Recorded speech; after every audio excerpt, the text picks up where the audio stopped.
जीवन व्यर्थ क्यों मालूम होता है?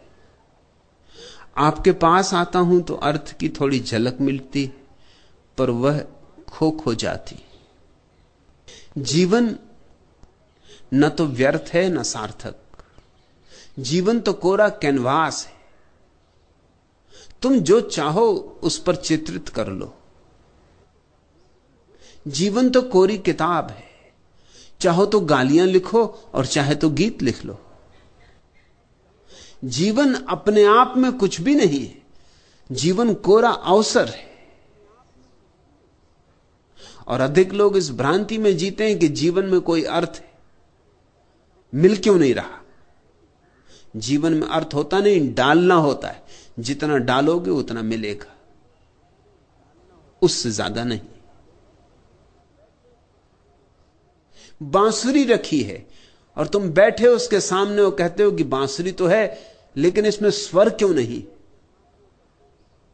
बांसुरी में स्वर होते नहीं, जन्माने होते, जगाने होते, डालने होते, उमगाने होते। रखो ओंठ पर और बजाओ इसे और अपूर्व संगीत पैदा होगा। जीवन में कोई रेडीमेड अर्थ नहीं है कि चले रेडीमेड की दुकान और तैयार कपड़े पहन के लौट आए। जीवन तो सिर्फ एक खुला अवसर है, जो चाहो वही बन जाएगा। इसलिए बुद्ध इसी में निर्वाण बना लेते, हिटलर जैसे लोग इसी में महानरक बना लेते।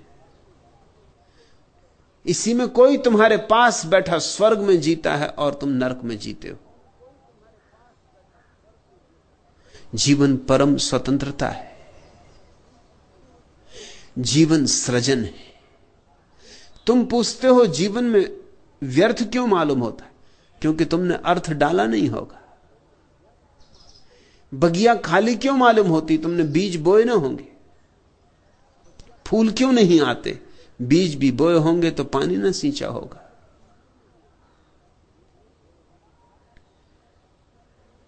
सृजनात्मक बनो तो अर्थ होगा। और जो लोग भी सृजनात्मक नहीं है उनका जीवन व्यर्थ रहेगा। मगर कसूरवार वे स्वयं, कोई और कसूरवार नहीं है। फिर तुमने पूछा, आपके पास आता हूं तो अर्थ की थोड़ी झलक मिलती। झलक ही मिलेगी। ऐसे ही जैसे कि तुम रास्ते पर चलते अंधेरे में और फिर एक आदमी आ जाता जिसके हाथ में लालटेन है और तुम उसके साथ हो लेते। जितनी देर तक लालटेन वाला आदमी तुम्हारे साथ होता है, रास्ते पर रोशनी होती। फिर आ गया चौराहा और उस आदमी ने कहा, नमस्कार भाई, अब मैं अपनी राह चला। फिर घन घोर अंधेरा है। अब तुम हैरान होते हो कि अभी तक थोड़ी झलक थी, अब घनघोर अंधेरा क्यों? मेरे दिए की रोशनी में थोड़ी देर चल सकते हो, मगर वो तुम्हारे दिए की रोशनी नहीं। तुम्हारे दिए की रोशनी होगी तो ही सदा रोशनी तुम्हारे सांस रहेगी, नहीं तो झलकें मिलेंगी। बगीचे में गए तो सुगंध मालूम पड़ेगी, फिर घर गए वहां कहां सुगंध मालूम पड़ेगी, जब तक कि तुम्हारा घर भी बगीचा ना बन जाए। मेरे पास बैठोगे थोड़ी देर तो मेरी मस्ती तुम्हें आच्छादित करेगी, मेरे गीत तुम्हारे गान बनेंगे, मेरे प्राणों के साथ तुम्हारा थोड़ा सा संबंध जुड़ेगा, थोड़ा सत्संग होगा, थोड़ा रस बहेगा, थोड़ा तुम भी चखोगे, थोड़ी बूंदाबांदी होगी। मगर इससे केवल इतना ही समझना कि बूंदाबांदी हो सकती है, रोशनी हो सकती है, रस हो सकता है। अब मैं इसे कैसे पैदा करूं? अगर मैं पैदा कर सकता हूं तो तुम भी पैदा कर सकते हो। मैं तुमसे जरा भी भिन्न नहीं हूं, तुम मुझसे जरा भी भिन्न नहीं हो। जो मेरे भीतर संभव है वो तुम्हारे भीतर संभव है। इसलिए मैं इन धारणाओं के बहुत विपरीत हूं। हिंदू कहते हैं कि राम अवतार हैं, ऊपर से आए। अवतार का मतलब ही होता उतरे, अवतरित हुए। मैं इस बात के पक्ष में नहीं, क्योंकि अगर राम अवतार है और उनमें अगर सुगंध है तो हमारे किस काम की? वो तो अवतार हैं, आकाश से आए हैं, ठीक है। हम तो आकाश से आए नहीं, हम तो जमीन से ही उगे। कृष्ण अवतार है।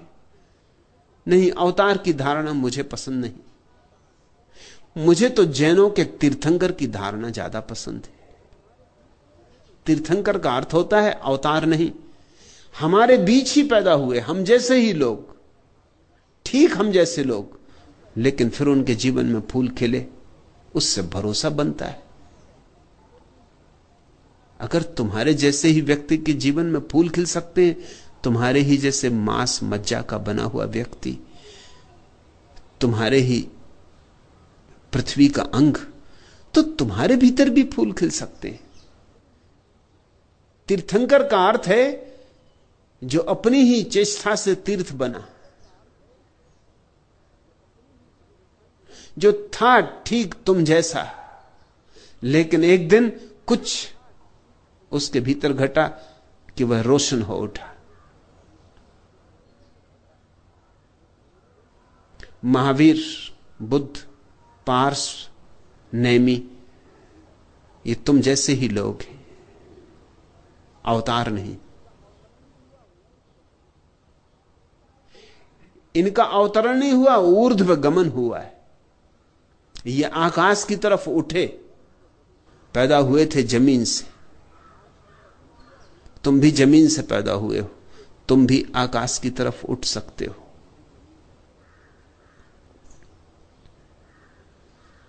तुम कहते जीवन व्यर्थ क्यों मालूम होता है? क्योंकि तुमने व्यर्थता के बीज बोए होंगे। लोग बीज ही व्यर्थता के बो रहे हैं। कोई धन कमा रहा है, अब धन से कहीं जीवन सार्थक हुआ है? सुविधापूर्ण हो जाएगा, सार्थक नहीं हो सकता। सुविधा सार्थकता नहीं है। तुम अपने एयर कंडीशन कमरे में बैठे रहो, व्यर्थ हो तो व्यर्थ ही हो। एयर कंडीशनिंग सार्थकता नहीं दे सकती। कोई एयर कंडीशनिंग करने वाली कंपनी इसका दावा भी नहीं करती। हां, ताप नहीं होगा कमरे में, शीतलता होगी,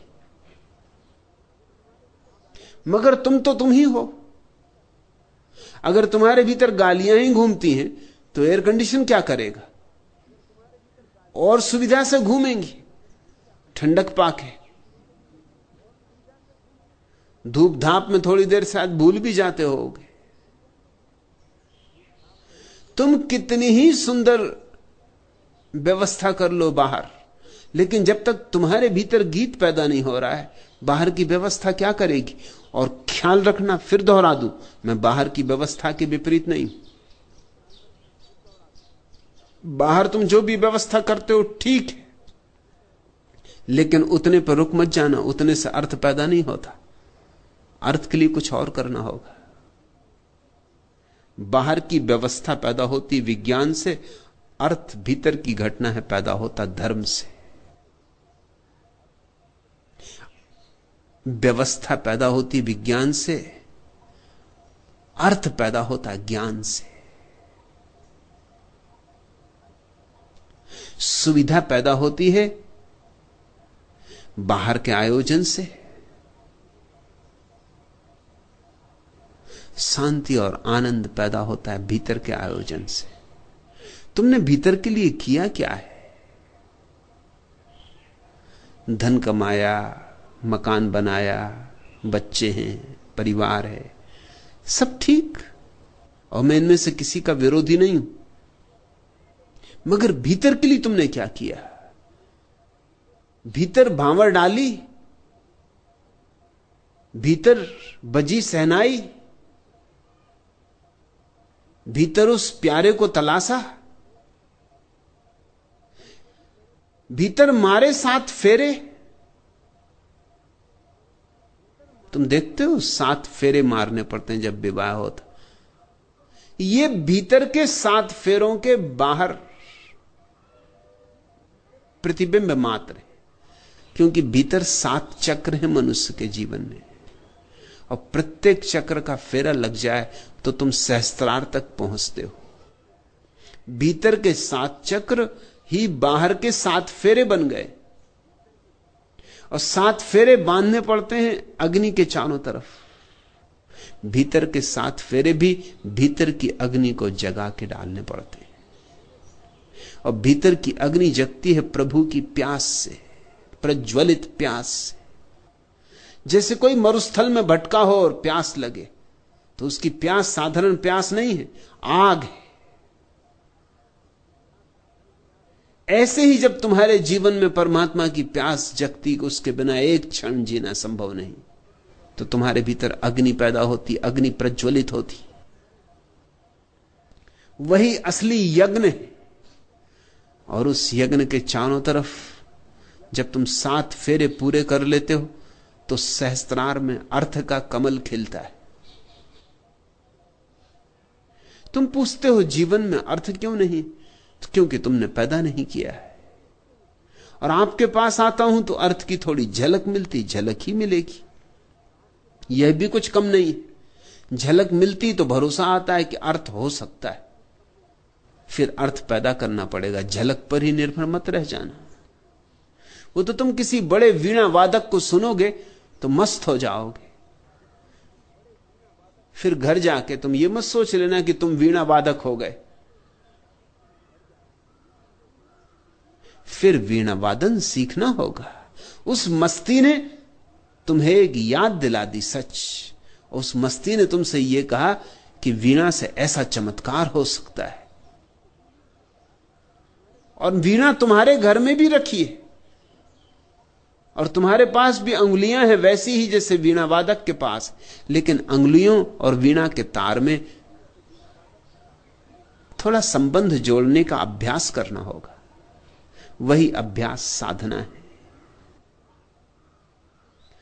तू उठा तो उठ गई सारी सभा, सिर्फ मंदिर थरथराता रह गया। स्वप्न की डोली उठा आंसू चले, धूल फूलों की जवानी हो गई। शाम की स्याही बनी दिन की खुशी, देह की मीनार पानी हो गई। तू गया क्या हाय बेमौसम यहां, एक बादल डबडबाता रह गया। तू उठा तो उठ गई सारी सभा, सिर्फ मंदिर थरथराता रह गया। हाथ जब थामे खड़ा था पास तू, पांव पर मेरे झुका संसार था। हर नजर मेरे लिए बेचैन थी, हर कुसुम मेरे गले का हार था। तू नहीं तो कुछ खिलौने के लिए एक बचपन छटपटाता रह गया। तू उठा तो उठ गई सारी सभा, सिर्फ मंदिर थरथराता रह गया। प्यार दुनिया ने बहुत मुझको किया, पर लगन तुझसे लगी टूटी नहीं। लाल हीरे भी बहुत पहने मगर मूर्ति तेरी हाथ से छूटी नहीं। क्या कहूं हर आईने को किस लिए, शक्ल में तेरी दिखाता रह गया। तू उठा तो उठ गई सारी सभा, सिर्फ मंदिर थरथराता रह गया। कल विदा जो ले गया था घाट से, खिल गया है वह कमल फिर ताल में। नील से कल जो खिली थी, नीम से कल जो निबोरी थी छुटी, है लगी वह झूलने फिर डाल में। एक में ही जो यहां तुझसे बिछोड़, रोज आता रोज जाता रह गया। तू उठा तो उठ गई सारी सभा, सिर्फ मंदिर थरथराता रह गया।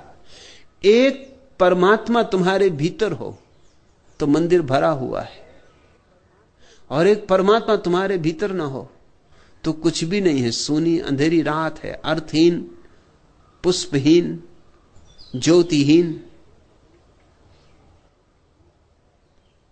तमसो मां ज्योतिर्गमे। हे प्रभु, मुझे अंधकार से प्रकाश की ओर ले चल। अस्तो मां सदगमे।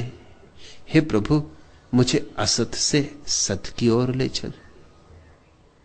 मृत्योर्मा अमृत गमे। हे प्रभु, मुझे मृत्यु से अमृत की ओर ले चल। प्रभु के बिना मृत्यु हो तुम, प्रभु के बिना असत्य हो तुम, प्रभु के बिना अंधकार हो तुम। तू उठा तो उठ गई सारी सभा, सिर्फ मंदिर थरथराता रह गया। उसके बिना तो तुम केवल एक मंदिर हो कपते हुए, बिना देवता का मंदिर। अर्थ क्या उसमें? संगीत कहां उसमें? समारोह कहां उसमें? पुकारो मंदिर के देवता को। और ऐसा भी नहीं है कि मंदिर का देवता कहीं दूर है, पास से भी पास है। तुम भी अपने जितने पास हो उससे भी ज्यादा पास है। बस पुकारो। उसी पुकार का नाम प्रार्थना है। प्रार्थना तुम्हें जीवन में अर्थ देगी, और झलक ही नहीं, अनुभव देगी। और ऐसा अनुभव जो तुम्हारी संपदा बन जाए। सत्संग तो सिर्फ इसीलिए है ताकि भरोसा आ जाए। सत्संग तो इसीलिए है ताकि तुम्हारे भीतर तलाश शुरू हो जाए। सत्संग अंत नहीं है। सत्य हुए बिना अंत कैसे हो सकता है?